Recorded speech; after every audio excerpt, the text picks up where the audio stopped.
This is Cardinal Francis George. I invite you to join me for the next few minutes to reflect with Father Robert Barron on the Word of God, which is the Word on Fire.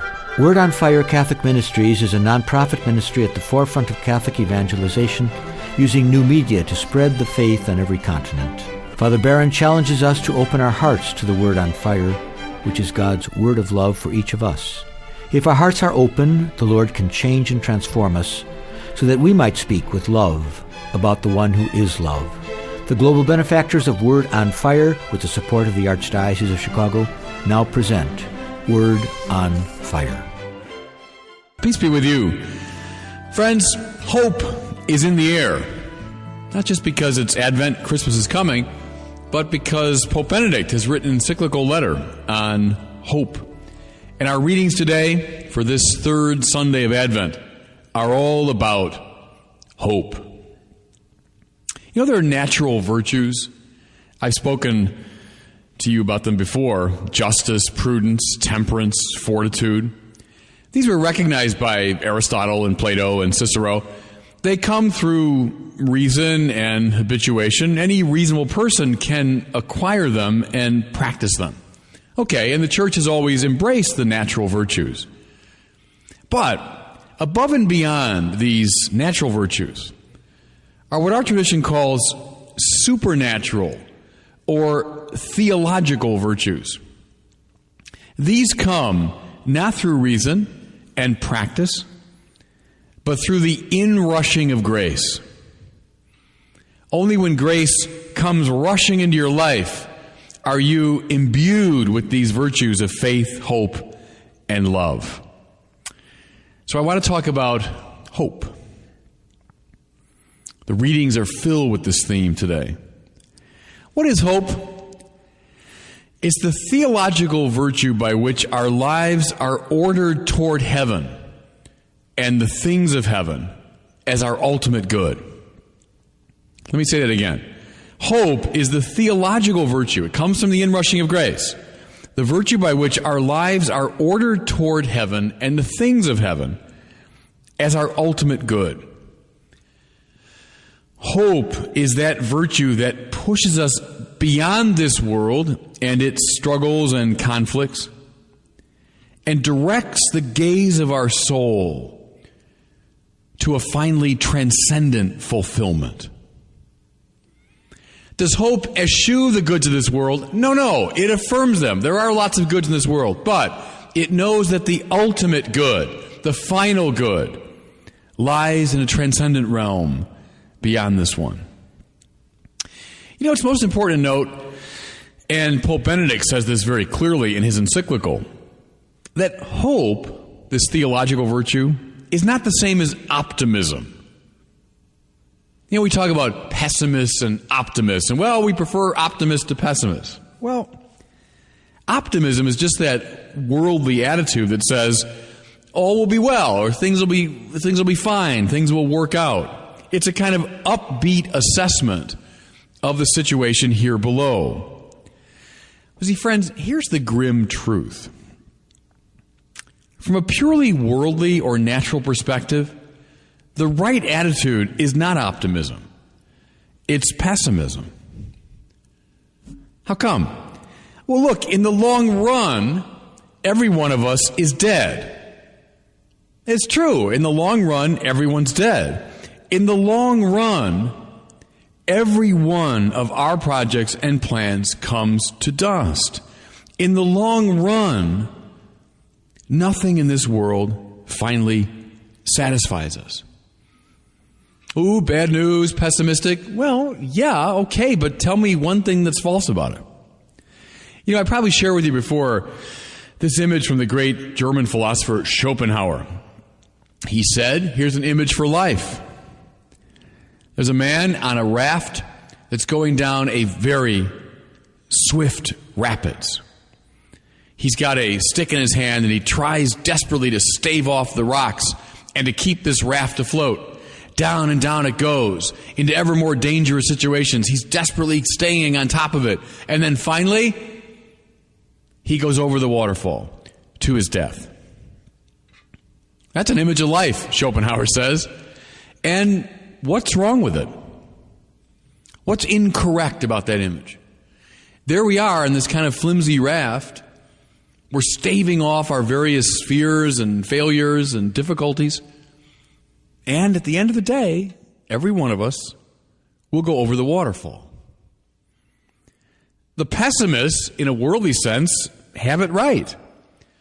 Jean-Paul Sartre, the founder of existentialism, one of the most pessimistic philosophers of modern times, had it right when he said, there's no exit.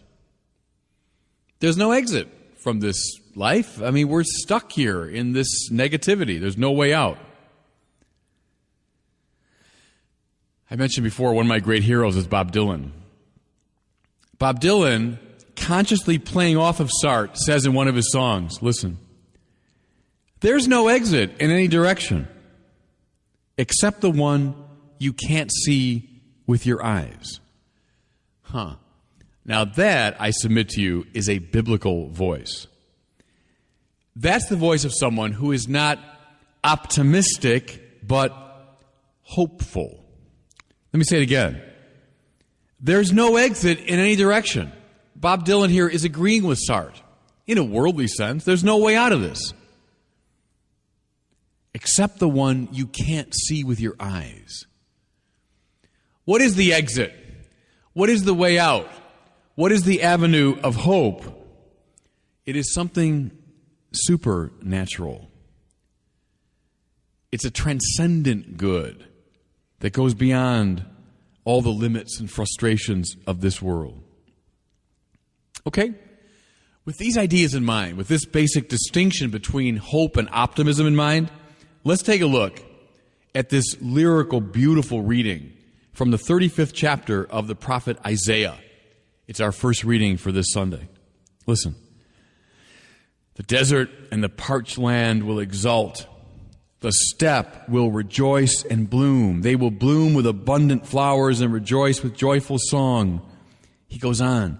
The eyes of the blind will be open. The ears of the deaf be clear. The tongues of the dumb shall sing. And then finally, the ransomed of the Lord will enter Zion and be crowned with everlasting joy. That's Isaiah's vision.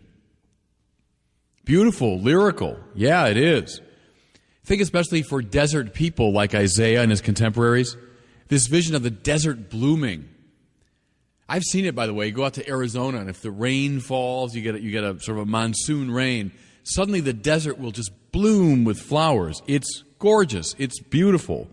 So desert people saw the aptness and beauty of that image. The ransomed of the Lord returning to Zion. Oh, that's a basic theme, isn't it, in the Old Testament? That the exiled people would one day return. So Isaiah dreams they'll be crowned with everlasting joy. Okay, beautiful, lyrical, yes. Realistic? Yeah, sometimes the desert blooms for a few hours or a few days, and then it returns to desert. The eyes of the blind will be open. Well, yeah, maybe through a miraculous medical intervention, blind people might come to see. The ears of the deaf be cleared. Yeah, I suppose from time to time that happens. But let's face it, in a number of years, those people will die. The tongues of the dumb will sing. Yeah, I suppose that's possible in this world. But even if it is, even if that happens rarely, at the end of the day, even those people will return to dust. Did the ransomed of Yahweh return to Zion? Yeah, they did. And they had everlasting joy. Soon enough, the temple, soon enough, the political establishment became corrupt. Oh, and in time, the Jews were conquered again and exiled again. What's my point here? When looked at from a purely this worldly perspective, these are just idle dreams. Everlasting joy, the desert blooming with flowers. Well, not really in this world. So what's Isaiah talking about? And why do we in the church take him seriously, reading him to this present day? Because the blooming of the desert of which he speaks is not a blooming within the context of this fallen world. It's a realization that will occur through the power of God in a transfigured world to come. Let me say that again. It's not something we should hope for within the context and confines of this world, but rather a realization that will occur through the power of God in a transfigured world to come. And what is the Zion of which Isaiah is speaking? Well, it's not the worldly Zion, finally, not the earthly city of Jerusalem, but the Zion on high, the heavenly Jerusalem, where through the power of God's grace we will find definitive ransom and everlasting joy. Friends, these are readings about hope, not about optimism. They're not naive, this worldly speculations. They are filled with the theological virtue of hope. Now, I know what some critics might be thinking as they hear this language. Oh, there's the old pipe dream, the old pie in the sky when you die theology, which advocates a turning away from this world and its needs. Here's a dangerously dualistic spirituality of the next world, etc., etc. Gosh, in the years I was coming of age, I heard this sort of rhetoric all the time. If you talked about hope and about heaven, about a world to come, you were always accused of being dualist, that you didn't care about this world. But see, let me insist upon something here. By far the most dangerous people in the world are optimists. What I mean are those who believe that all can be made well here below. Oh, with enough economic or political or social reform, with enough scientific advancement, with enough psychological development, all will be made well here below. You want to know the names of some famous optimists? Marx, Lenin, Stalin, Hitler, Mao were all optimists in this sense. That is to say, men without hope. If you think all can be well in this world, if you think, yes, the desert can bloom in this world, yes, we can be definitively ransomed in this world, then you will go to any extreme to make it happen. And now there's the story of the 20th century. Lenin said you have to crack a few eggs to make an omelet. Well, that meant to him the death of 10 million, 20 million people. Sure, if you can realize human flourishing in this world, you will press it. You will pay any price to achieve it.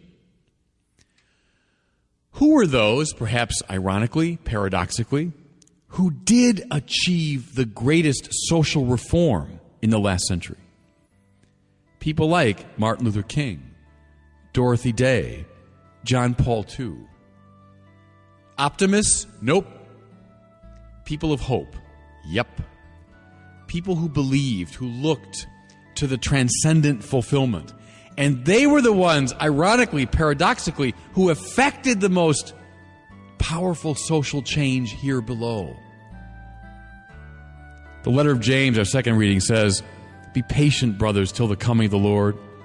See how the farmer awaits the precious yield of the soil. He looks forward to it patiently while the soil receives the winter and spring rains. Yes, the seeds are planted here, but the harvest is in the future. The harvest is something we hope for in a world to come." And God bless you.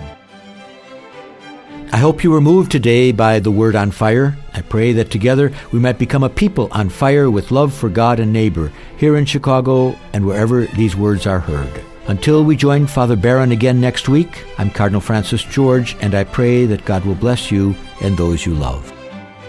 Father Robert Barron is combating the crisis of faith in our culture. Father Barron's expanded website can deepen your faith, give you new insights into scriptures, and help you become a better Christian. Go to wordonfire.org and tap into Father Barron's compelling videos, sermons, articles, and much more. Wordonfire.org. Connect with one of the Catholic Church's best messengers, every day, everywhere.